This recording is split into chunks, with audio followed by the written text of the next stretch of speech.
Still playing with that little side project of yours? Huh? Lauren's voice dripped with condescension as she reached for another sip of wine. You do realize you're almost 30, right? Maybe it's time to get a real job. The dining room fell silent for a second, just long enough for the sting to set in. Then came the laughter. My father chuckled, my mother gave a knowing sigh, and my aunt muttered something about kids these days and their silly dreams. I gripped my fork tighter, swallowing down the familiar burn of humiliation. I had been here before, brushed off, underestimated, treated like a joke at my own family's table. They saw me as nothing more than a retail worker with unrealistic dreams. A girl who wasted her nights tinkering with useless code. But what they didn't know, what none of them could possibly suspect, was that Google had just confirmed my final meeting for tomorrow morning. They had no idea that in less than 24 hours, the little side project they mocked would be worth more than my sister's entire career. Growing up, I had always been the odd one out. My sister, Lauren, was the perfect child, the one with the high grades, the glowing recommendations, the internships at prestigious firms. Meanwhile, I was the girl who spent hours in her room, fascinated by algorithms, debugging lines of code long after the rest of the house had gone to sleep. My father called it hiding. My mother called it a phase. But to me, it was the only thing that ever truly made sense. That was why I never told them the truth about my job at BrightTech. To them, I was just another retail worker, stuck in a dead-end job while my sister climbed the corporate ladder. But in reality, every frustrating shift, every system error, and every inventory mishap was feeding into something much bigger, my AI-driven inventory optimization system. Most people saw the chaos of a retail store as an unavoidable mess. I saw patterns. I saw inefficiencies that could be fixed, supply chains that could be streamlined, and a system that could predict demand before a customer even walked through the door. But trying to explain that to my family? That was a battle I had long since stopped fighting. Lauren, of course, never missed an opportunity to remind me of my supposed failures. She still loved bringing up my first ever coding project, a disastrous attempt at building a website for our mom's book club when I was 14. Sure, the interface was clunky, and I might have accidentally crashed it a few times. But that disaster taught me the fundamentals of web development. And yet, to my family, it was just another example of me playing around with technology instead of pursuing something real. They thought my job was beneath me. They thought my dreams were a waste of time. What they didn't realize was that BrightTech wasn't just my workplace, it was my testing ground. While Lauren was pitching corporate strategies to board members, I was quietly building an AI system that could revolutionize the way businesses handled inventory. Every night after my shift, I would go home, pour myself a cup of coffee, and fine-tune my model. Some nights, the frustration made me want to throw my laptop across the room. Other nights, I sat in front of my screen until the early hours of the morning, chasing an idea that felt just out of reach. There were moments when doubt crept in, when I questioned whether I was wasting my time, whether I should just give in and accept the life my family expected me to live. But every time I thought about quitting, I remembered the first time my manager, Josh, had seen my system in action. "You realize what you have here, right?" he had said, watching as my program accurately predicted a surge in product demand before our sales team even noticed the trend. "This isn't just useful, it's industry-changing." Josh had been one of the few people who actually believed in me. While my family dismissed my ideas as childish fantasies, he had helped connect me with the right people, investors, developers, industry leaders. That was how I had landed the meeting with Google's AI research team. That was why, despite all the years of being underestimated, I wasn't about to back down now. But my sister wasn't just content to mock me at the dinner table. The night after Thanksgiving, as I reviewed my final presentation for Google, my phone buzzed with an unexpected message from Ethan, a former coworker who had recently moved to BrightTech's corporate office. "Hey, just a heads up, your sister was at HQ last week, asking a lot of questions about you." I felt my stomach drop as I read his next message. "She tried to access some of your work files. Told them she was worried about you wasting your potential. said she wanted to help. My blood ran cold. Lauren wasn't just doubting me, she was actively trying to sabotage me. She had gone to my company. She had tried to undermine my work. And worse, she had done it under the pretense of helping me. For a moment, I just sat there, staring at my phone, my hands trembling with a mixture of rage and disbelief. I had spent years being dismissed, ignored, and belittled by my own family. But this was something else entirely. As the reality of what she had done settled in, I took a deep breath, forcing myself to stay calm. Tomorrow morning, I would walk into Google's offices and present the culmination of 3 years of work. And no matter what Lauren had tried to do, I wasn't going to let her take this moment away from me. Before I share what happened next, the moment that made an entire press room go silent, I want to hear from you. Have you ever had to fight for something you believed in, even when the people closest to you didn't support you? Let me know in the comments below. And if you've ever been underestimated, hit that like button, because this story is just getting started. Lauren's voice carried through the kitchen as I reached the top of the stairs. Rachel is setting herself up for humiliation. I saw what she's working on. It's just a glorified tracking system. Nothing special. My grip tightened on the doorknob.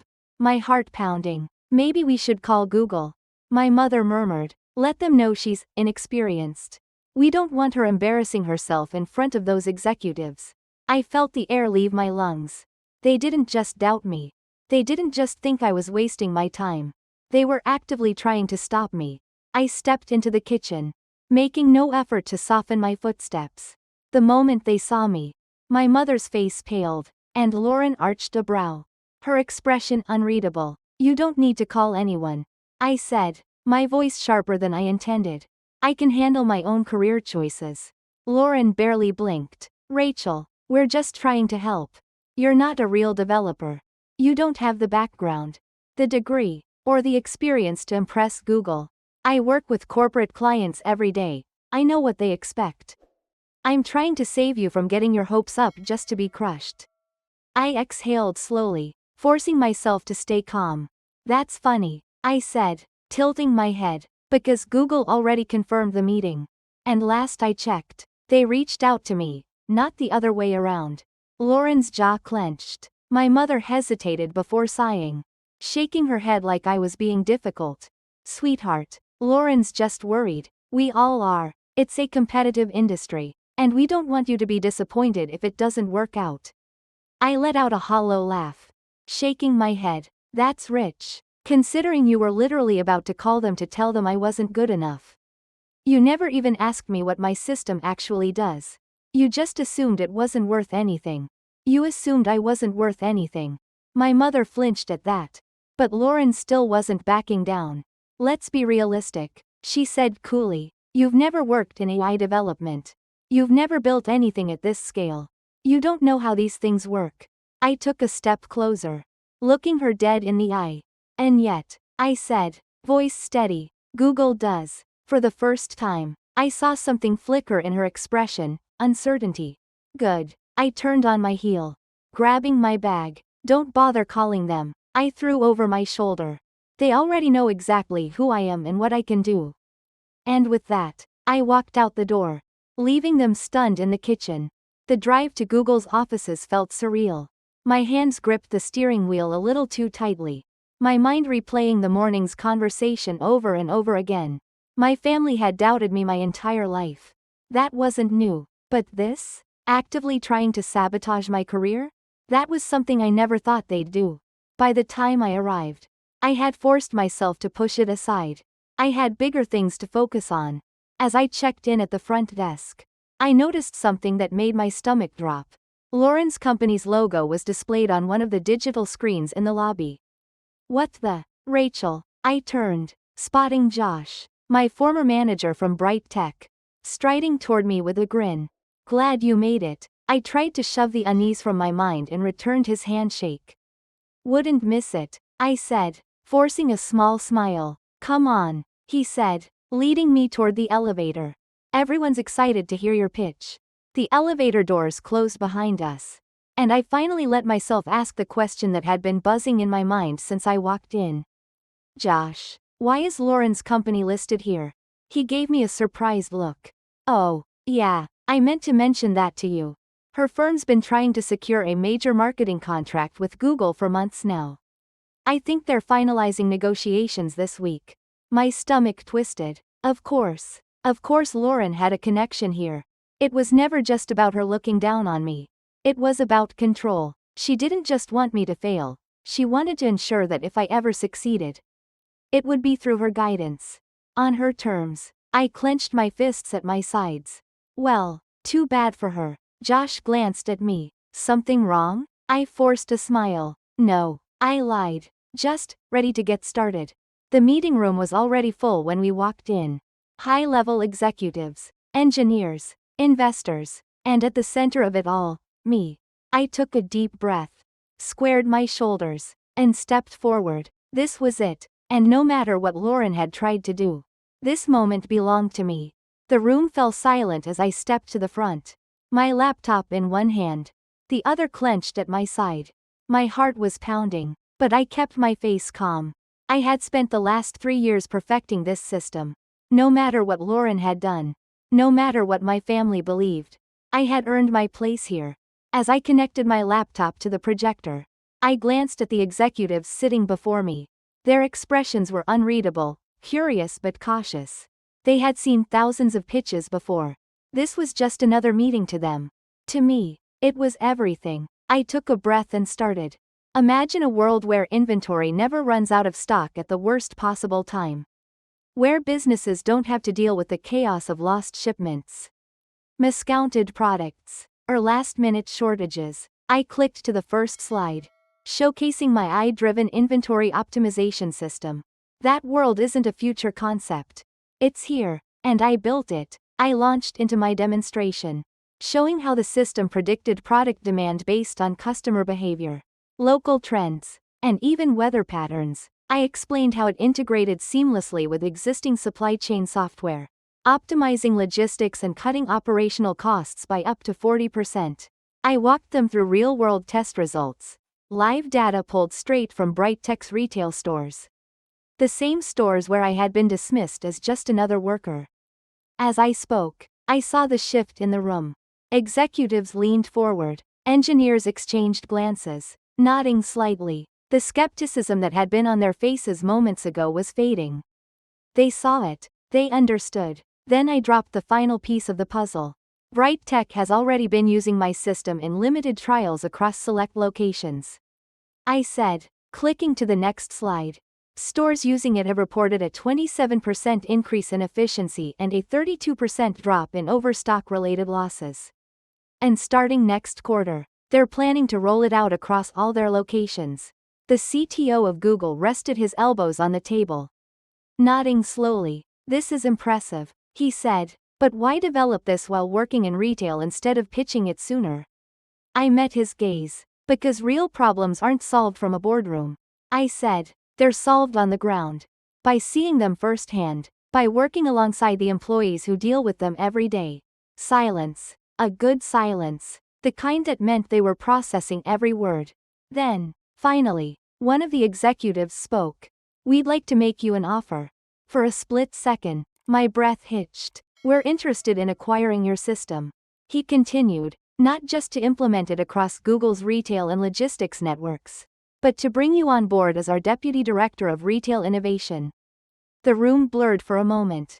Had I heard that right? I glanced at the whiteboard, where a figure had just been written down. It was more than I had made in my entire life. More than my entire family had made in years.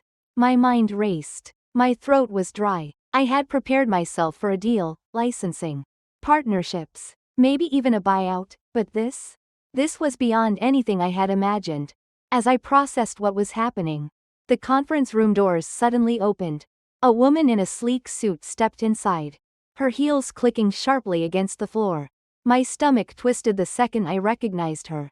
Lauren. Her gaze flickered around the room, quickly absorbing the scene, the whiteboard, the executives, me. She knew exactly what was happening. And she wasn't here to celebrate. I'm so sorry to interrupt, she said smoothly, walking forward. I'm Lauren Bennett, Senior Strategy Director at Vanguard Marketing Group. We've been in talks with Google about optimizing their retail partnerships. I wasn't aware this meeting was happening today. My hands curled into fists under the table. Of course, Vanguard Marketing Group, Lauren's firm, had been pushing for a major contract with Google. She had positioned herself to be the decision-maker in their retail strategy. And now she was watching everything she had built come crashing down because I had just become that decision-maker. The CTO turned to her. "Lauren, we're currently in the middle of a private meeting." Lauren flashed one of her perfected smiles. Of course, of course. I was just hoping for a quick word with Rachel before you finalize any decisions. After all, family should stick together, right? I inhaled sharply. She wasn't even trying to hide it. She wanted to undermine me in real time. I stood up, feeling the weight of every condescending remark, every dismissive comment, every time she had belittled me. "Lauren, this is a business meeting," I said evenly, "not a family gathering." Something flickered in her expression, just for a second, but she recovered quickly. "Rachel, I just want to make sure you're thinking about the bigger picture. These kinds of offers sound exciting, but you don't have the experience to navigate high-level partnerships. This is exactly why I was concerned about you getting involved in these kinds of discussions." I turned fully to face her. And suddenly, I wasn't nervous anymore. "Concerned?" I repeated, letting the word settle. "Is that why you went to my office behind my back? Why you tried to access my work files? Why you told executives I was inexperienced before you even saw what I had built?" Her face paled slightly. "Because from where I'm standing, it looks like you weren't concerned about me at all. You were concerned about losing control. About losing this deal. About losing to me." Silence stretched across the room. Lauren exhaled through her nose, her expression tight. "Rachel, you're making this personal." "No, Lauren, you made this personal when you tried to sabotage me." I cut in. "You made this personal when you told Mom and Dad to call Google and say I wasn't good enough. And you really made it personal when you tried to insert yourself into a meeting that had nothing to do with you." Lauren's jaw tightened. The room was dead silent. The executives watched with careful, unreadable expressions, waiting to see how this played out.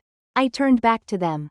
"I appreciate the offer," I said calmly, my voice steady, "and I accept." The CTO nodded. Satisfied. "Welcome to the team." Lauren's breath hitched slightly, but she didn't say a word. She had lost. I picked up my laptop and shook hands with each executive before turning back to my sister one last time. "You spent years telling me I wasn't good enough," I said softly, just for her to hear. "Now, you'll have to watch me prove you wrong." And with that, I walked out of the room, this time, leaving her behind. As I walked out of the conference room, I felt the weight of years of doubt, dismissal, and betrayal finally lift from my shoulders. I had spent my entire life being underestimated, by my parents, by my sister, by everyone who thought I was just another retail worker with a pipe dream. But now, I had just secured a multi-million-dollar deal with Google. I had just taken the very opportunity that Lauren had tried to control for herself. And the best part? She couldn't do a damn thing about it. By the time I stepped into the elevator, my phone was already buzzing. A flood of messages, missed calls, some from my mother, a few from my father, but most of them, Lauren. I let them ring. I wasn't interested in whatever excuse she had prepared, whatever justification she had convinced herself made this okay. She had tried to sabotage me. She had tried to paint me as a failure before I even had a chance to prove myself. And now, she had to sit with the consequences. As I reached the ground floor, Josh caught up with me, grinning. "That," he said, shaking his head in amazement, "was hands down the most satisfying meeting I've ever witnessed." I exhaled a breathy laugh, still riding the adrenaline rush. It felt pretty damn satisfying. I admitted. "You know her company's gonna take a hit from this, right?" he asked, raising an eyebrow. "Google was about to sign a major contract with them. Now that you're in charge of retail innovation, it's gonna get complicated." I shrugged. That's not my problem. And it wasn't. Lauren had spent her entire life playing the corporate game, maneuvering herself into positions of power, making sure she always had the upper hand. Well, now she didn't. As I left the building, the city stretched out before me, alive with possibility. For the first time in years, I wasn't worried about proving myself. I wasn't waiting for approval. I was finally, undeniably, free. But karma wasn't done with Lauren just yet. The next morning, Google's official press release went live. My name was front and center as the new Deputy Director of Retail Innovation. Articles started popping up, news outlets picking up the story. A groundbreaking AI-driven system, developed by a former retail worker, set to revolutionize inventory management. The news spread fast, and it didn't take long before it reached her. By noon, my phone buzzed again. This time, it wasn't just Lauren, it was my mother. Rachel, we need to talk. I hesitated for half a second before picking up. Mom. Her voice was tight, controlled, but I could hear the strain underneath. Sweetheart, your sister told us everything. She was just trying to help. I let out a sharp laugh. Help? Mom. She went behind my back. She told my own company that I wasn't competent. She tried to access my files to discredit me before my meeting. That's not help. That's sabotage. There was a long silence. Then, finally, a sigh. Rachel, she's just upset. Her company lost a huge deal today. Google is pulling their contract with Vanguard Marketing. I already knew that, but hearing it out loud? That hit different. That's unfortunate, I said flatly, with absolutely zero sympathy. She's panicking, Mom continued, lowering her voice. She thinks this could impact her career long-term. She's asking if there's anything you can do to. I cut her off before she could even finish the sentence. No. A pause. Rachel, she's your sister. She's the same sister who called me a joke. Who laughed at me for years. Who tried to ruin me just to make herself look better. My grip tightened on the phone. I'm not going to clean up her mess. Mom exhaled sharply, clearly frustrated. I just don't understand why you're being so. Because she would have let me fail.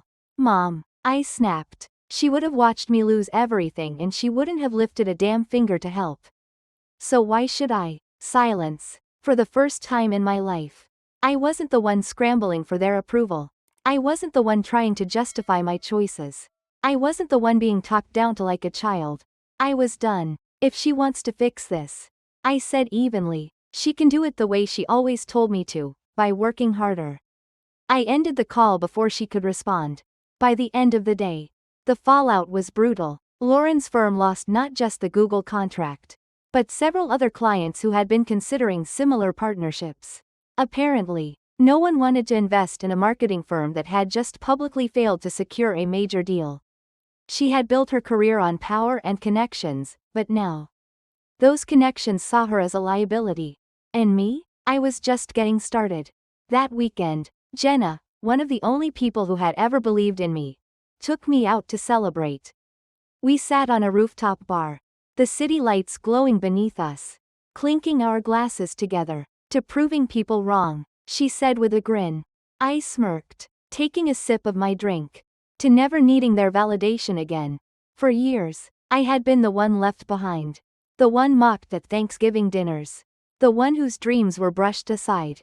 But now, I had built something that couldn't be ignored. Lauren had spent her life thinking she was untouchable, that she would always be the one in control, the one on top. Now, she had no choice but to watch me rise. This story isn't just about success, it's about perseverance, self-belief, and proving your worth through action. Rachel spent years being underestimated by her own family, but instead of letting that define her, she chose to work in silence, sharpen her skills, and ultimately make the world recognize her value. This is a powerful lesson. Never let others decide your worth. Let your success speak for itself. Now, I want to hear from you. If you enjoyed this story, comment number 2 below. If you think it could have been better, comment number 7 and let me know why. Don't forget to hit the like button if you've ever been doubted but refused to give up.